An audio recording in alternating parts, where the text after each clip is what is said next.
Alright, so my latest ORIS watch. This is actually only my second ORIS watch that I've ever owned, but I really did like this one. I'm a bit sort of late to the party because this has been out for some time. So it comes with this travel pouch. I like this little card thing.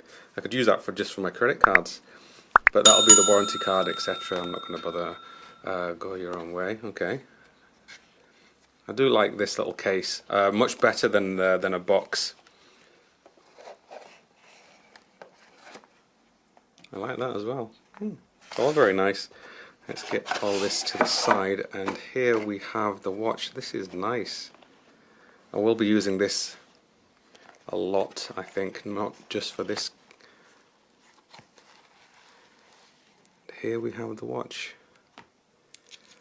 Actually, let me put that down. So it is the Big Pilot, no, what's it called? I think it's called the Big Crown date, pointer date or something, I don't know.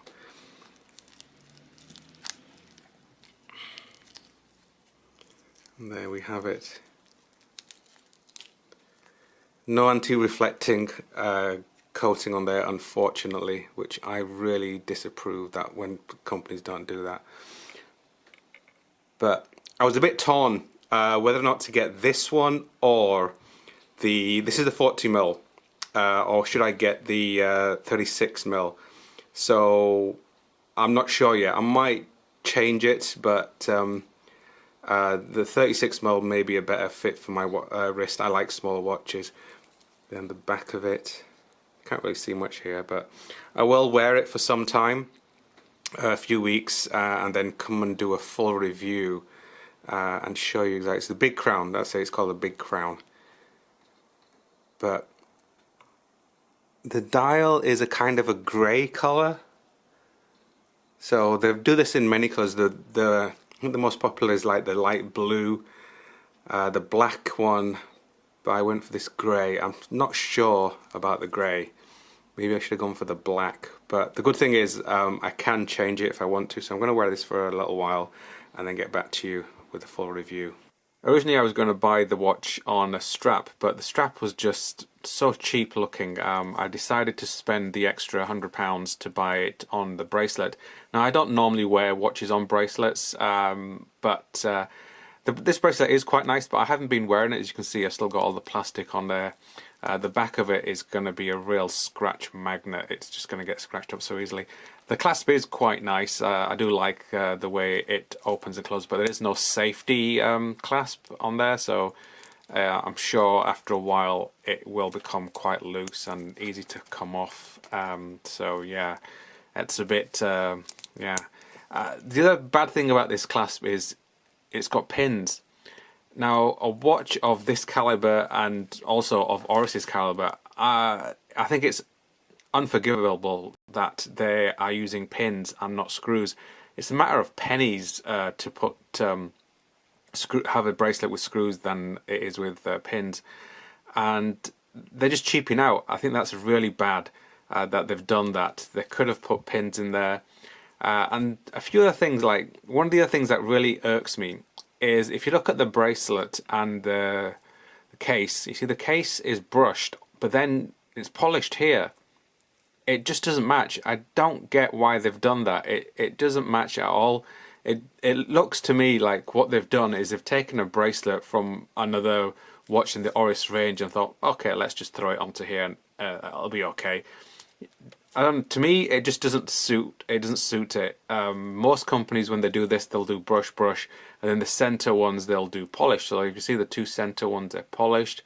So normally, what I think most companies would do is they'll put brush, and then these other ones which are brush would be polished, and the rest of them. So it doesn't make sense. It really doesn't suit the watch, and it just looks odd in my opinion. Now, I've been wearing it mainly on straps, leather straps, so I've been constantly changing the straps. One of the good things about this watch is it's got 20mm lugs, so there is hundreds of different strap combinations that I can use for this watch, which is great. So at the moment I've got it on this racing rally strap, which has got holes all the way down to the bottom, which is unusual. Most of them just come up halfway. I think it suits the watch really well. It gives it that real 60s look to it. Let me tell you the specifications of the watch first. So I think I said in the unboxing, this is the 40mm one. Now, I also did say that I was considering buying the 36mm one. I'm still sort of, this fits my wrist, but a smaller watch feels on my wrist more comfortable. It is 48mm from lug to lug, and it's 12mm thick. And most of that, probably about a millimeter of that, is the actual sapphire crystal, dome sapphire crystal. Now, there are some things about this watch that I don't like. There's probably about 3, possibly 4 things that come off the top of my head at the moment. And one of the things, as you just probably saw right there, is that it doesn't have any anti-reflective coating, so the camera's trying to struggle to focus. If you look at that, that's just, look at that, you see, that's just terrible. I hate the fact that companies don't put anti-reflective coating, especially of companies such as ORIS. This is not a micro brand where they're trying to save pennies or dollars. It only costs a few more dollars to put anti-reflective coating on a watch. Don't see why they don't do it. It's just being cheap, and I really dislike that. So that's one thing that I really dislike about this watch. The other thing is this bezel. I don't like this coin edge bezel. Now, before the keyboard warriors start going off on one saying, well, why did I buy the watch? I must have seen the watch. I've never seen this watch in an ORIS dealer. For some reason, I don't know if this watch is not that popular. I've never seen one in any shop window of an ORIS dealer. I've only seen it in pictures and other videos. Another thing I noticed, that a lot of the video reviews were of people who had the watch on loan. They never actually bought the watch. They were always given the watch by ORIS for reviews. So I don't know if this watch is that popular, but so that's why I couldn't tell what the actual bezel was like until I got the watch. And when I did the unboxing, that was the actual first time I'd actually held a watch in my hand and seen it in person. So when I talked to the guy on the phone just before I ordered it, because I actually had to order it, the watch they didn't have obviously in stock because, again, I don't think it's that popular. So he did say, look, because I wasn't sure what color dial I wanted or what size I wanted. So it comes in the blue, which is I think the most popular that I've seen online that's been given to reviewers. So I didn't want that. I didn't want a watch dial that just about everyone else has got. The black seems to be, again, I didn't want another black watch. I got plenty of black watches. So I went for this dark grey colour, and I'm really pleased with this dark grey colour. If you look at the way the light's reflecting off the dial, it kind of gives it a gradient look to it, and when some shadow hits it, it kind of goes black, and then when you're outside, it kind of goes like a bluey grey colour to it. So I'm very happy with the dial. The reason I don't like the bezel is the way they've fixed it on. It just looks and feels cheap. It doesn't go all the way down to the bottom. You can see there's the gap. So it just looks like it's a half-assed bezel. They're just sort of like, all right, let's put that on. If they'd made it all the way around to the end and possibly even curved it around, it would have just looked a lot better, I think. Now, I would have actually preferred the bezel to be a flat bezel, not this coin edge type.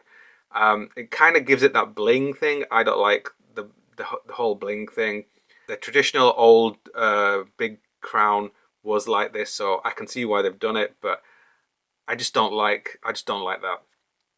The other thing that I don't like about it is the back. Now this runs the SW200-1, I believe.